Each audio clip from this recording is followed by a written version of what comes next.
In the Taoist writings of Zhuang Tzu, we read, "You are old, sir, while your complexion is that of a child." How is it so? The reply was, "I have become acquainted with the Tao." Let us now acquaint ourselves with the Tao and be at peace. The Tao is the key to our immortality. Tao in Chinese, which as you know is spelled T-A-O, Tao, means road, way, or path. Tao has also been used to mean the way something is done, the way of human behavior, or the course or movement of nature. In a broader sense, Tao has come to denote the way, the truth, or the teaching. The concept of the Tao is central to Taoism. Taoism is the Chinese religion and philosophy based chiefly on the teachings of the 6th century BC Chinese sage, Lao Tzu. This is an 11th century depiction of Lao Tzu riding an ox by Chao Bu Zhi.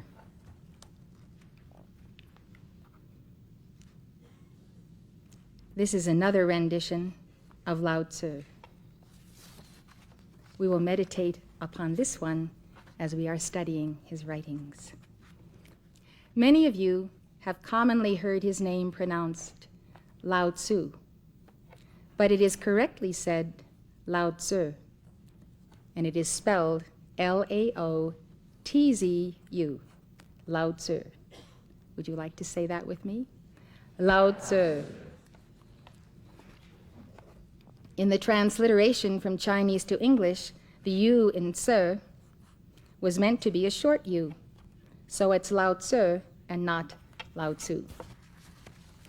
In Taoism, the Tao signifies the absolute, the ineffable reality, the all-embracing first principle and source of all being, to which all things ultimately return. Lao Tzu is considered to be the founder of Taoism. But one Chinese legend says the philosophy originated in the 3rd millennium BC with a ruler known as the Yellow Emperor, and that it was transmitted orally from generation to generation until Lao Tzu wrote it down in the Tao Te Ching. Tao Te Ching means classic of the way and of virtue, or the book of the way and its power. Because this sacred scripture is cryptic and mystical, it has had many interpreters. Today, the Tao Te Ching is the most frequently translated work next to the Bible. In ancient times, this work was viewed as a treatise that expounded a way of life and a method of government to be implemented by the ruling class. The perfect ruler was seen as a sage who would return his people to a life of simplicity, innocence, and harmony with the Tao. Later Taoists, however, used the Tao Te Ching as the creed of the recluse and advocated withdrawal from public life and officialdom. This ideal of the Taoist mystic hermit became a prominent theme in later Chinese thought. I would like to introduce you to the concept of the Tao using a recent translation of the Tao Te Ching by Robert G. Henricks. It is based on manuscripts discovered in 1973 in the village of Mawang Dui in south-central China. Like other versions of the text, these manuscripts were divided into 2 halves, one called the Tao, or way, and the other called the De, or virtue. However, in the new manuscript, the 2 halves were switched from their usual order, the De section coming first.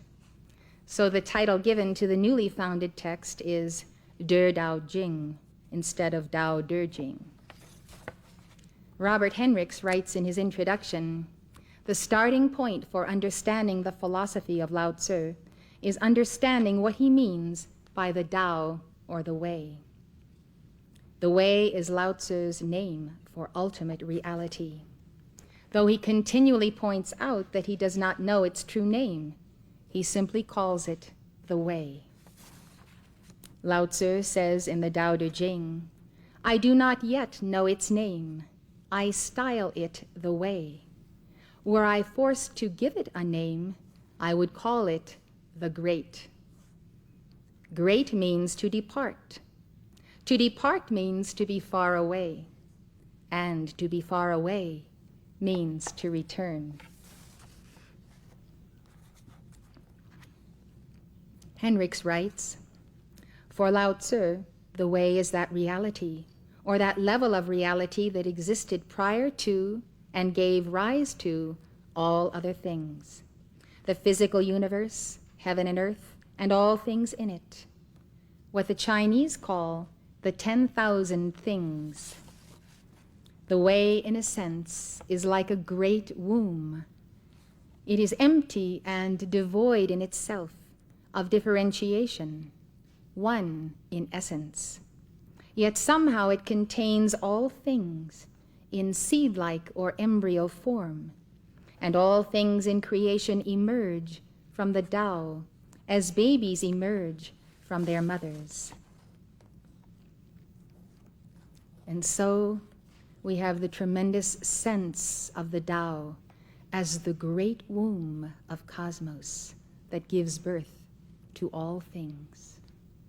It is a mystical contemplation of something we sense and know with our innermost knowing.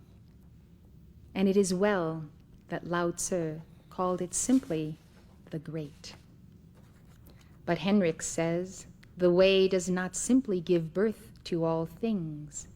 Having done so, it continues in some way to be present in each individual thing as an energy or power, a power that is not static, but constantly on the move, inwardly pushing each thing to develop and grow in a certain way, in a way that is in accord with its true nature.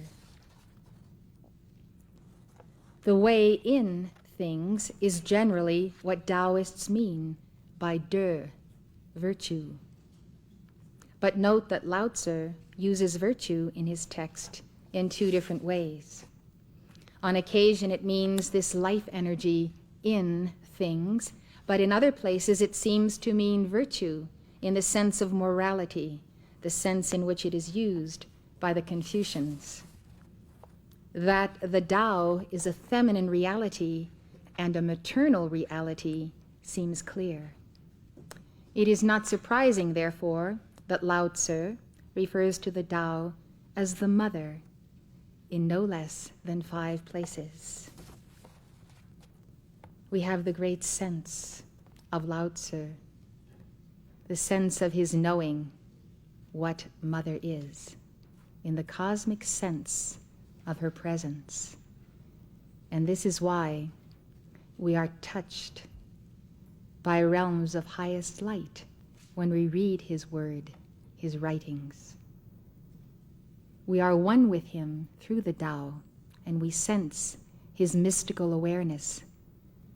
And the very fact that he had this awareness in physical embodiment, even as he walked the earth as, quote, an immortal in that body, means that he has quivered this warp and woof of a physical cosmos with this enlightenment, which we can now partake of, not only because he wrote it down, but because he experienced it, and in his experiencing of it, he left that record in all planes and levels of this physical universe. Lao Tzu is unascended, and so we can feel his presence still a part of the universe that we occupy. This is why this book, the Tao Te Ching, has been translated second only to the Bible in quantity. It is because people find in it the thread of contact with their own Tao, their own reality, and that reality as one for all of us.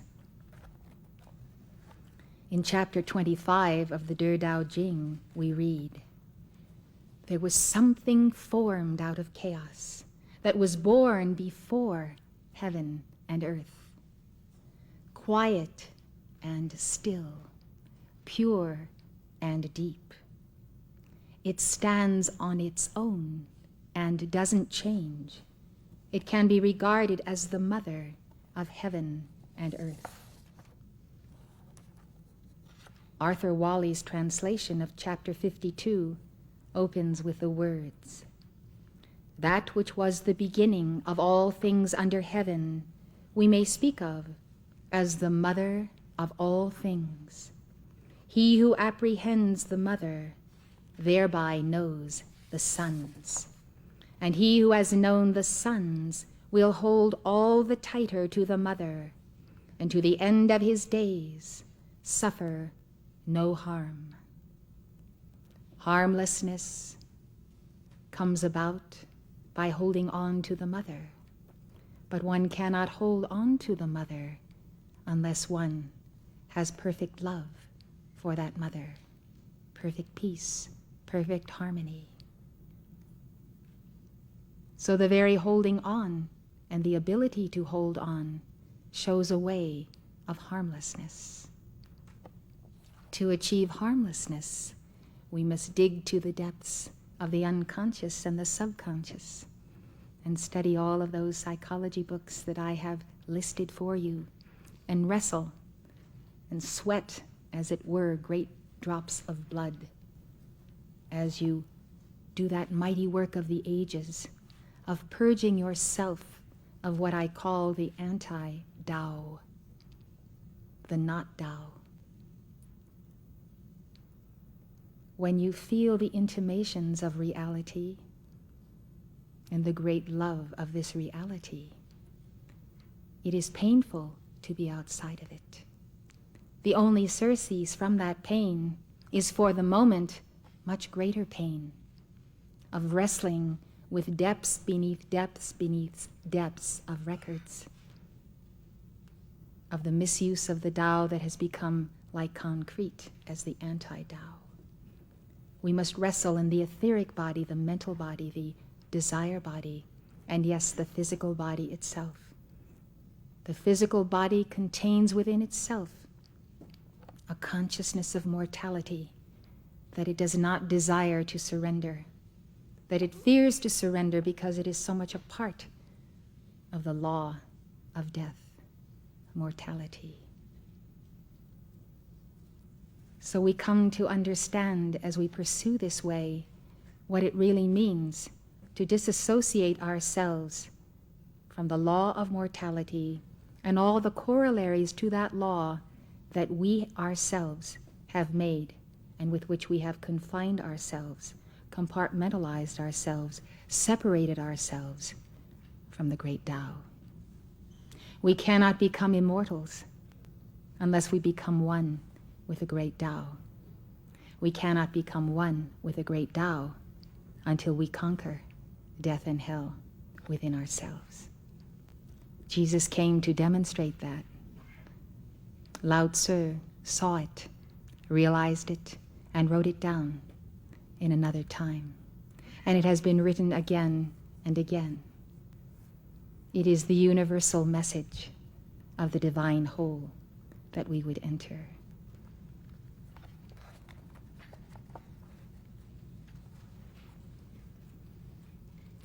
He who apprehends the mother thereby knows the sons who are the Christed ones, the Buddha ones. And he who has known the sons will hold all the tighter to the mother, and to the end of his days suffer no harm. Chapter 34 describes the mothering of the great Tao. Wing Sit Chan's translation reads, "The great Tao flows everywhere. It may go left or right. The way is perpetual movement. This is my statement upon contemplation of the Tao. The way is perpetual movement. It is the great causal body of cosmos, the great causal body of the entire cosmos. Yes, the womb of the Divine Mother, out of which all things are made and to which all things return. Chapter 34 of the De Tao Jing reads on. All things depend on the Tao for life, and it does not turn away from them. It accomplishes its task, but does not claim credit for it. It clothes and feeds all things, but does not claim to be master over them. Always without desires, it may be called the small. All things come to it, and it does not master them.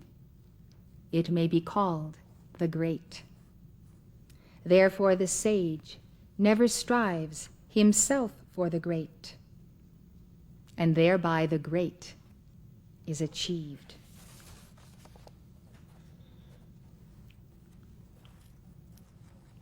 Henrik says, there is an analogy that works well in helping us see exactly what kind of thing the Tao is and how it works. In that analogy, the Tao resembles an untended and uncared for, uncultivated field, and the varieties of wild flowers that grow in such a field represent the 10,000 things. Were you to go to such a field in the winter, you would see only brown soil or white snow. Should you return to that field in May or June, you would discover that a marvelous transformation has occurred, the field now being filled with all kinds of wild flowers. There are, as it were, 10,000 different varieties of flowers, with each of the species being somehow unique in color and shape. What had appeared to be devoid of life in the winter was in fact a very fecund womb, containing within itself, in its oneness, the seeds and roots of all different things. The field continues throughout the summer to care for and nourish each of its children, supplying them with water and nutriments that are vital for life. And in this nurturing work, the field cares for all of the flowers without discrimination, and it takes no credit for all that it does. The field accomplishes all that it does without taking any action. That is to say, we never see the soil actively doing anything.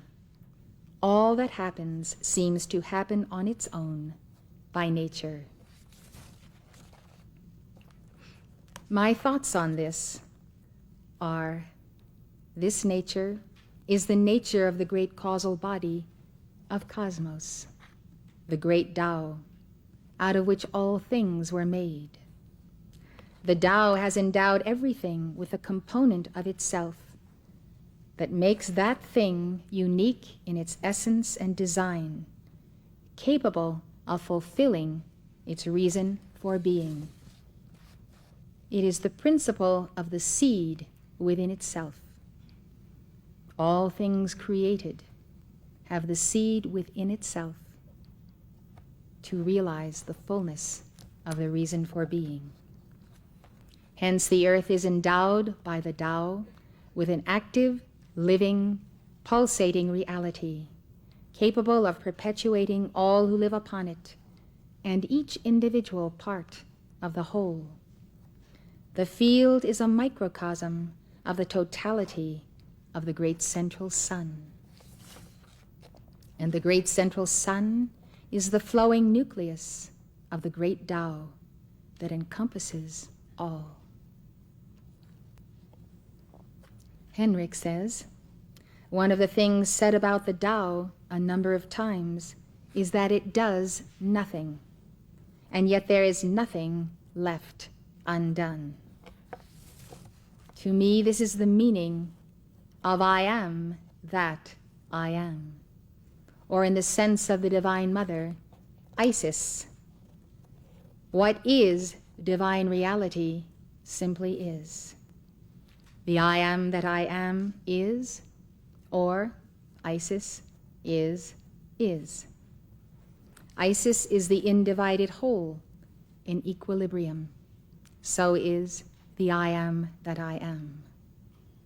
It is the plus minus polarity as one,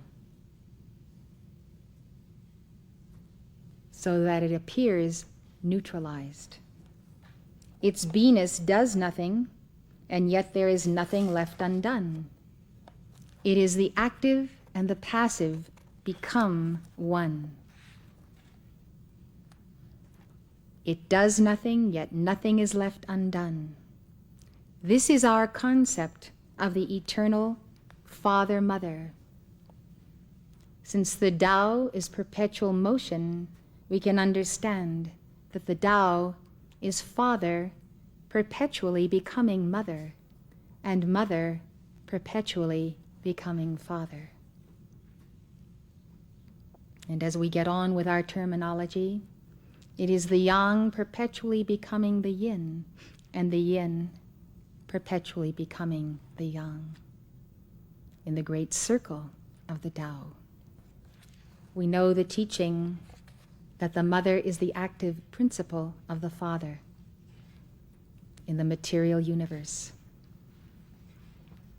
And so we understand why Lao Tzu gives us the concept of the Tao as the great Mother, because that is what we see in the matter universe of the Tao. But when he says the Tao does nothing, he is speaking about the fact that Father is in spirit and does not act in matter. So the Tao as Father does nothing. The Tao as Mother does all things. Henrik says, the ideal ruler is someone who rules in this way. As the Tao is to the 10,000 things, so is the ruler to his people. The ideal ruler makes it possible for all of his people to grow to maturity in good health, to feel free to be who or what they are by nature. Yet he claims no credit for what he does. In chapter 17, Lao Tzu writes, the ideal ruler completes his tasks and finishes his affairs, yet the common people say, these things all happened by nature.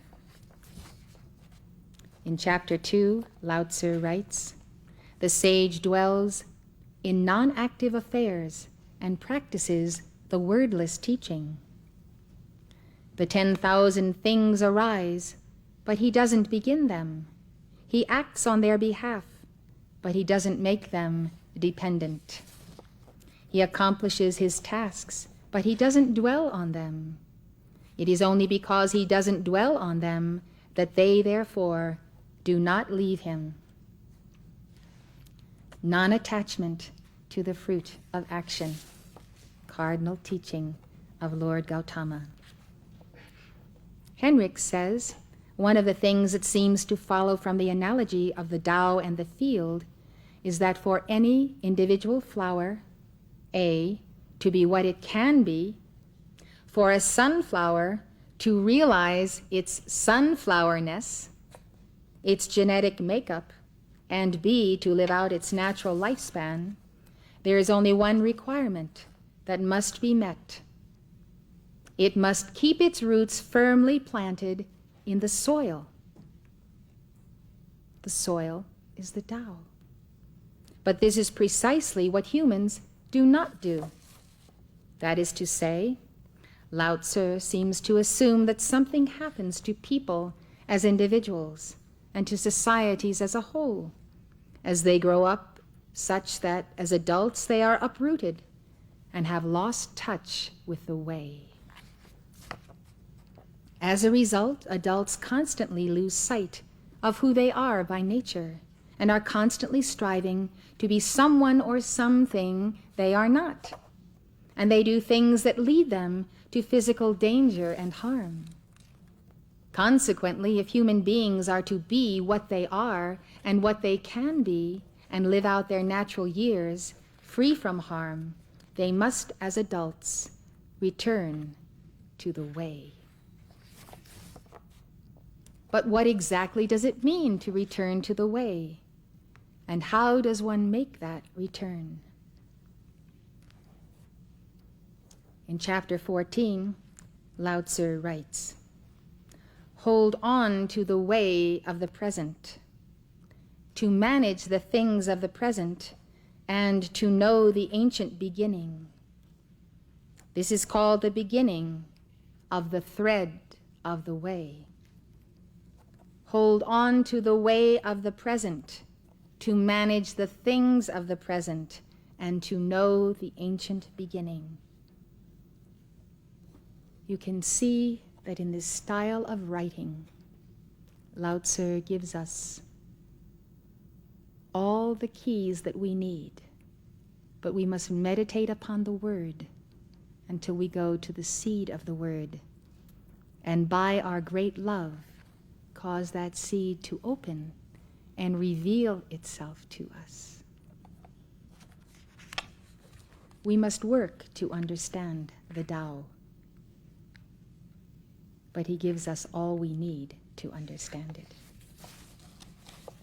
Hendricks writes, "One thing to which Lao Tzu would have people return seems to be a simpler way of life, perhaps one lived with fewer possessions.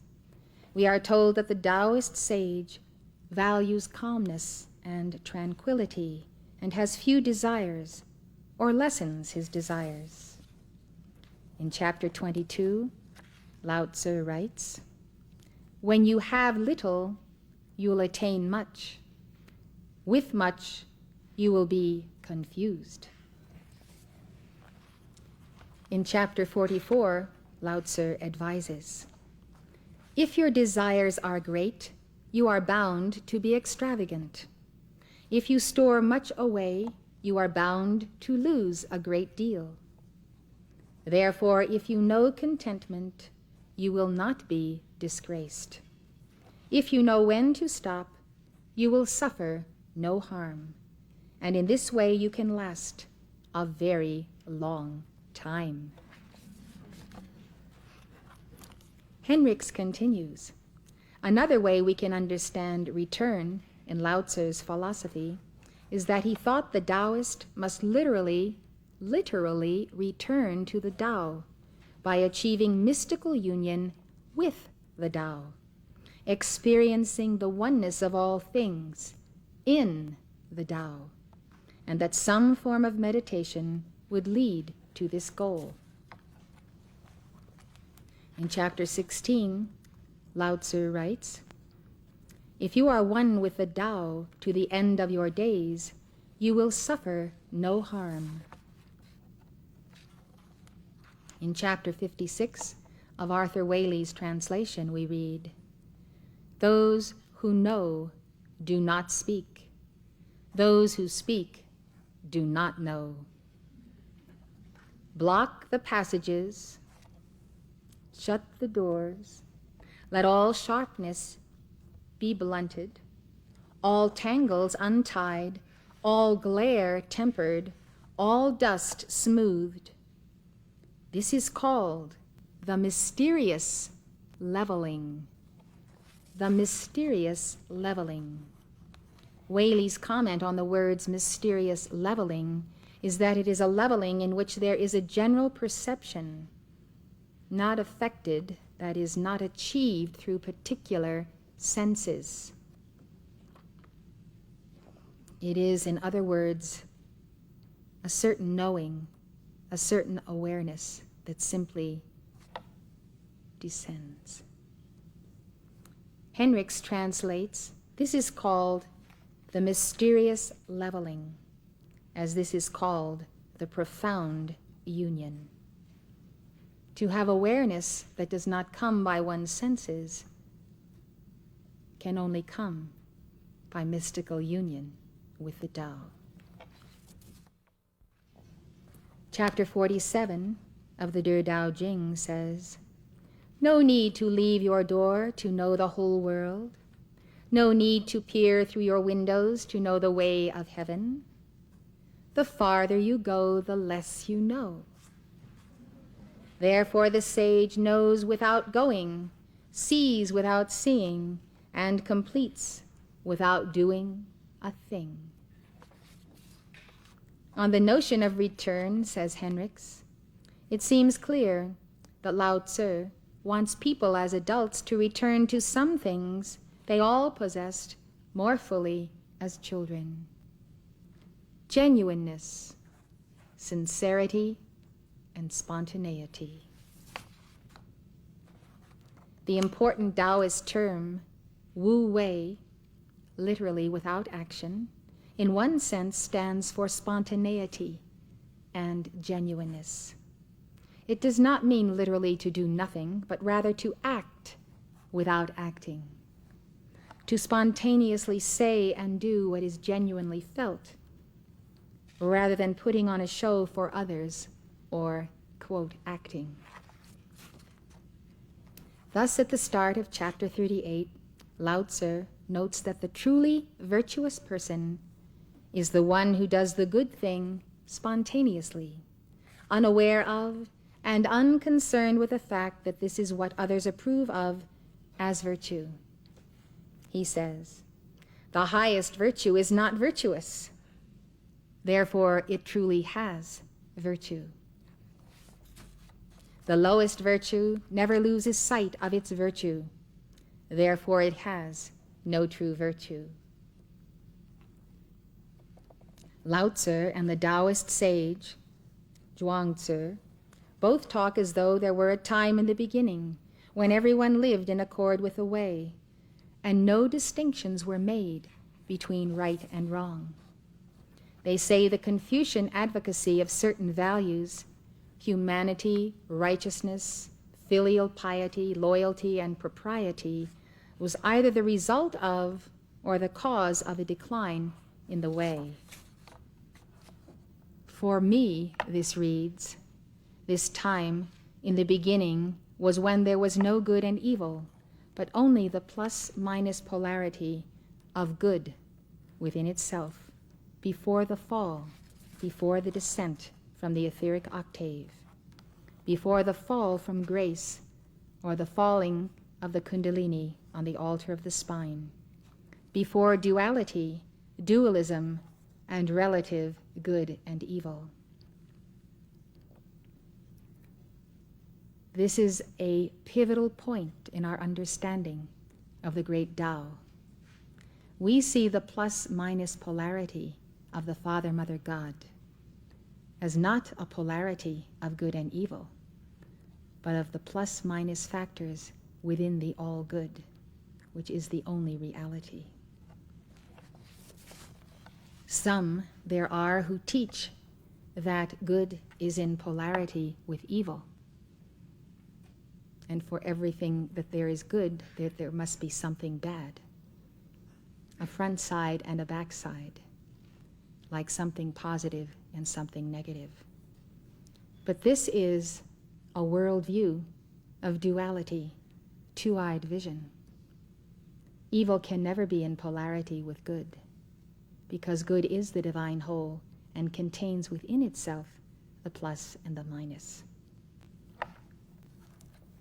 This pivotal teaching, therefore, is for us a departure from all of the interpretations and worldviews that take off from the Tao and come down into the concrete terms that we will be discussing later. You need to remember this, because if there is an absolute evil that is in polarity with an absolute good, then there shall never be the elimination of absolute evil. Another corollary that is derived from this is that therefore there is no evil, that you cannot judge anything to be evil because it is simply the other side of good. So it neutralizes the sense that there is something that must be neutralized as light neutralizes darkness. Continuing with Henricks, he writes, life itself is of value in Taoism. To live out one's natural years in peace, contentment, and tranquility is the goal. Health and long life are two of the benefits enjoyed by the Taoist. Lao Tzu asks at the start of chapter 44, fame or your body, which is more dear? Your body or possessions, which is worth more? Does Lao Tzu teach immortality? Henricks says, later in the Taoist religion, immortality is understood as a physical immortality. As a physical immortality. This delights my soul, as you can see. One normally becomes an immortal through a process of transubstantiation, in which one changes the substance of his or her body from gross, heavy, easily decaying matter into matter that is light, pure, and refined, and capable of lasting a long time, if not forever. I observe that the ascension process begins with a spiritually refined diet. You might think that this is the very last thing to be considered. But we know that those who are on heavy diets of the world and are gross in their bodies have no receptivity to spiritual things, whereas those people who have left off the dense foods of the world and of the lower nature and go to less and less animal foods, less substances that are toxic, these begin to attune with the great Tao and with the infinite. And so it is true that the ascension process, the very first step, begins with withdrawing from the dense foods of the world. Progressively more spiritualized in consciousness, the devotee uses mantra and yoga, the violet flame, devotions to the deity, to attain the immortality of the soul. The scriptures state, and the ascended masters teach, that the soul is not immortal until the soul becomes fused or bonded to the living Christ, the Lord Krishna, the Buddhic mind. And so the soul is that portion of self that is descended into the matter spheres. In order to ascend again, that soul must attain that alchemical union, that marriage. It says in scriptures, the soul that sinneth, it shall die. Sinning in that sense means expending the life force until there is nothing left. And so it is the immortality of the soul that we seek. But we must seek it through the immortality, and I say that in quotes, of the physical body and the four lower bodies. And I will continue to explain this concept.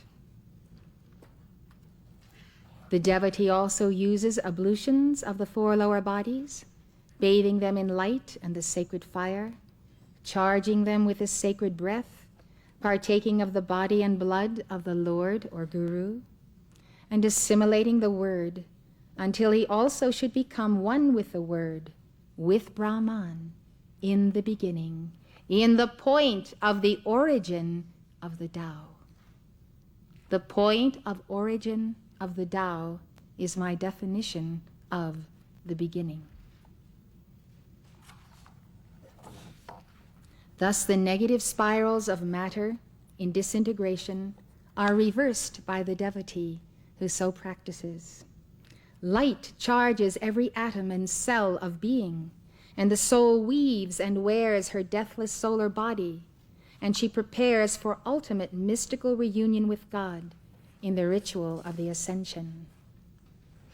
Although some have ascended physically, most leave behind the physical body and ascend spiritually. Henricks writes, Lao Tzu says nothing straightforwardly and unambiguously about immortality of any kind. Theoretically, we could certainly argue that insofar as the Tao is that one reality that existed before all other things and is an eternally existing reality, and insofar as the Taoist in some way becomes one with the Tao during his or her lifetime, that at death the Taoist realizes this oneness in the fullest possible way and enjoys the immortality of the Tao. This is an argument that would see Taoist mysticism as parallel in a sense to the Indian mysticism of the Upanishads and the Bhagavad Gita. Translator Arthur Waley, for instance, reads the end of chapter 16 as, Tao is forever, and he that possesses it, though his body ceases, is not destroyed. Henrik says, at the end of chapter 33, we find the line, he who dies but does not truly perish enjoys long life. I take that to mean he who dies but whose soul does not really perish enjoys long life in the eternal Tao. Henricks says, importantly, the Ma Wang Dui texts do not have the verb to perish in the text, but rather the verb to forget. The text would appear to say, therefore, to die but not to be forgotten, that is true long life. I take that to mean for this mortal to put off mortality and to put on immortality is not to be forgotten in the memory of God. In the memory of God is the recording of the soul that has become immortal. And that is true long life. I say, he who cannot be forgotten is made of immortal stuff. He cannot be forgot. He is real and everywhere present in the Tao. The immortality sought and realized by the Taoist is the same that is or can be realized by any lover of God. It is the mystical union of the soul with the universal Christ and the universal Buddha. It is the soul's assimilation unto God in the individuality of the I am that I am. The soul who fulfills this union steps forth as an immortal and is henceforth known as an ascended master or an ascended lady master. The teachings of Taoism set before us the goal of a long and healthy life, as well as the goal of immortality, and immortality here and now. In order to reach that goal of immortality through the ritual of the ascension, we need to plan on and make preparations for a long, healthy life, just in case we need it. On a practical level, we need time and space to transmute our karma, pass our tests, make 2 million right decisions, and fulfill our divine plan, so we can go home to the octaves of light. The 18th century English author Samuel Johnson once wrote, "To preserve health is a moral and religious duty, for health is the basis of all social virtues. We can no longer be useful when not well." There is no doubt about it. We need to be strong in body, mind, and spirit in order to deal with the daily challenges of worlds in transition. We need to be morally, spiritually, and psychologically healthy so that God can use us to bear his light and to work his works on earth. for we would walk in the footsteps of our Lord, who said, I must work the works of him that sent me. Are we not all sent by God, by Jesus Christ, by a certain guru, a certain ascended master, by our own I am presence? We are workers in the field of the Lord. Yes, that field that is the Tao. We are workers in that field, and we are sent. And that someone, that manifestation of God that sponsored us, expects a recompense, expects us to return a harvest. I must work the works of him that sent me. This was the Tao of Jesus. This was his calling, his dharma. He had no other choice. And when we know the Tao here at the point of the heart, we have no other choice but to work the works of him that sent me. Jesus said it in another way. He said, my Father worketh hitherto, and I work. You can see him in the rhythm of the great Tao, of the yin and the yang. My Father works, and I work. My Father works, and I work. The perpetual yin and the yang, participating in the out-breath, the in-breath of cosmos. It is an impelling force, and we know that the work is the other side of the word. It is the omega of the alpha. And we understand that those who have that sense of the work of the Lord have also internalized the word. And they are engaged with Lord Shiva in the great cosmic dance.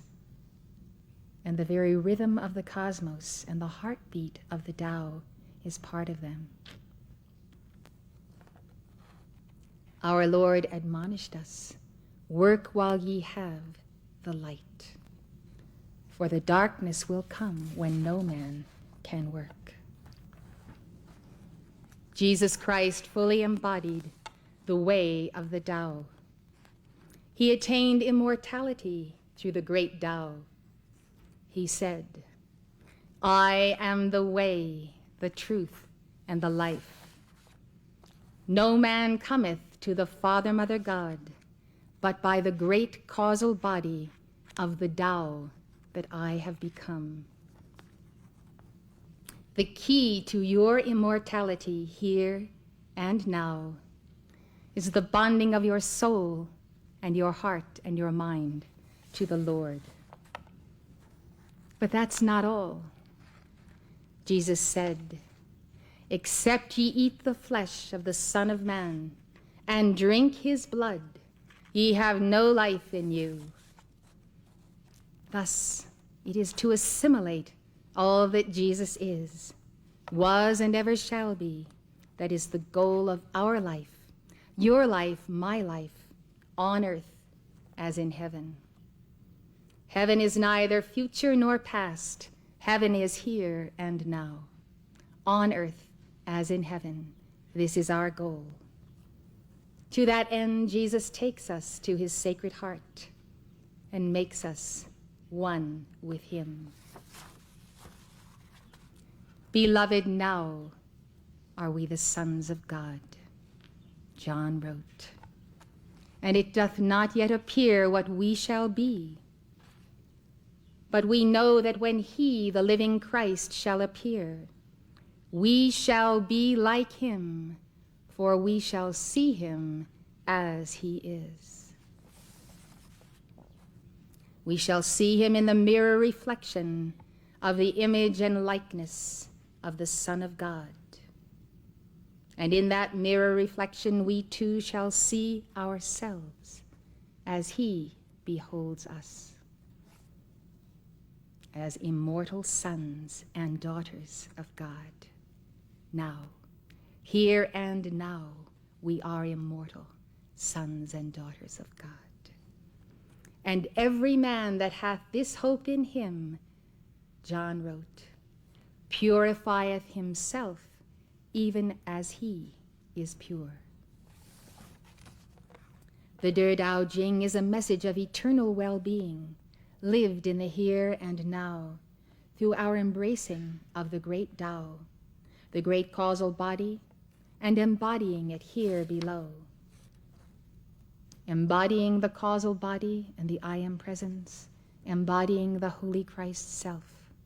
I say to all of you, resist not this process. Remember, I began by saying there is pain and greater pain when you begin to rearrange the lines of mortality written in the unconscious and the subconscious. We must pursue the embodiment of our true self and not remain comfortable as mortals who use the Tao but refuse to become it. Like we milk cows, we milk the Tao, but we refuse to enter into the Tao. So let us look at the beginnings and the endings of our mortality and see what we can do to transcend ourselves in the here and now. The here and now is all that we have. Truly, it is our only possession, the here and the now, an increment of time and space of eternity. I would like us to seal this teaching in our hearts by singing to the great mother of the Tao itself, our beloved Kuan Yin.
Time of change.